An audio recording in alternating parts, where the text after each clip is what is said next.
Sarwar. Thank you, Presiding Officer. The SNP has a soft-touch approach to crime in our country. Since the last election, shoplifting is up 124%. Shop staff are going to work fearing for their safety, and communities are being undermined by criminals who feel like they can get away with it. So will John Swinney and his SNP government apologise for effectively legalising shoplifting in Scotland? First Minister. Well, I think Mr Sarwar is at the bottom of the barrel today, if I may say so to Parliament. The accusation that there is a soft-touch justice system in Scotland might have some validity if we were not incarcerating more people than any other Western European country, and if our prisons were not facing the increase in population that they are facing. So the charge that Mr Sarwar has put to me is a baseless charge which is unworthy of the Labour leader in the Scottish Parliament, and he should withdraw it today. Now, in the budget, which Mr Sarwar never voted for, we put money in to tackle retail crime, to support and work with the retail sector, and Mr Sarwar couldn't even bring himself to vote for the provision. So what we have today is another example. What we have today is another example of Mr Sarwar coming in here, ramping up the rhetoric and failing to deliver on the reality for the people of our country. Anas Sarwar. Presiding Officer, John Swinney is living on another planet. He wants to focus on inputs when the reality is shoplifting is up 124%, and clear-up rates show that fewer than half of all shoplifting crimes are even solved. And I spoke to shop workers in Glasgow yesterday. They told me that after years of SNP police cuts, officers now only investigate an incident of shoplifting if shop workers can give them the suspect's name. If the shoplifter isn't already known, then there is almost no chance that they will be even investigated, let alone the criminal caught. The situation is so bad that businesses in Edinburgh have had to form a shop watch scheme to try and investigate crimes against their own businesses. Victims of crime being forced to investigate offences perpetrated against them. Is that really the best we can do, all while so many crimes go unreported? Retailers Against Crime Director Maxine Fraser has described the situation as being, in her words, out of control. So will John Swinney admit, like so many other issues, he's given up on keeping Scotland's communities safe? First Minister.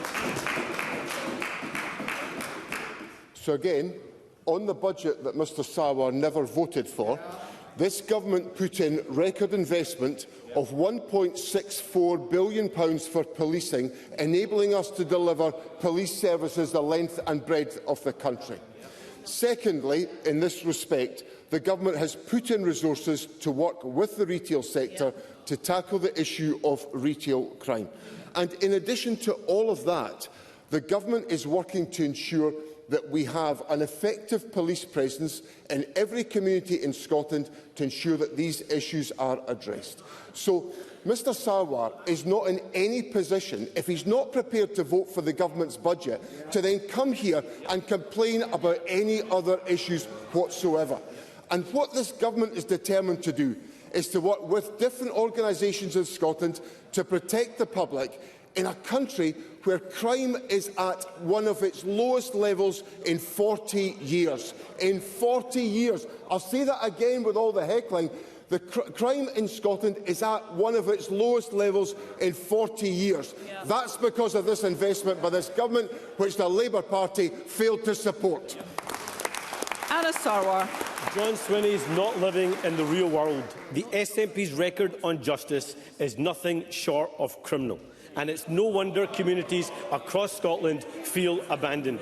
Police want action just as much as victims, but the truth is they are just another victim of SNP incompetence. Under the SNP, 800 fewer police officers on the streets. Police station after police station closed. The bill for Glasgow's new prison soaring 10 times over to £1 billion, and violent crime on the rise. No wonder he's running a million miles away from his own record. John Swinney's SNP Government has failed workers, failed businesses, failed the police. So why is John Swinney allowing a tiny minority to make life difficult for Scotland's hard-working majority? First Minister. Last week, Mr Sarwar challenges me about the record of my government. I'm very proud of the record of my government, and I'll defend the record of my government. And last week I said to Parliament on Thursday, in response to Mr Greer, that if anyone wanted to have an idea about what a Labour government would look like, they only needed to look at the chaos in London. Well, that was on Thursday, before we got to Friday, with the resignation of the Deputy Prime Minister and chaos added to chaos. Then we had the beautiful and unjust moment of the sacking of Ian Murray as the Secretary of State for Scotland. How on earth can the Labour Party come here and challenge me on the record when they're presiding over the shambles that the Labour Government is presiding over in Westminster? The Labour Party's got nothing to offer Scotland. This Government's delivering for the people, and we're going to carry on doing exactly that.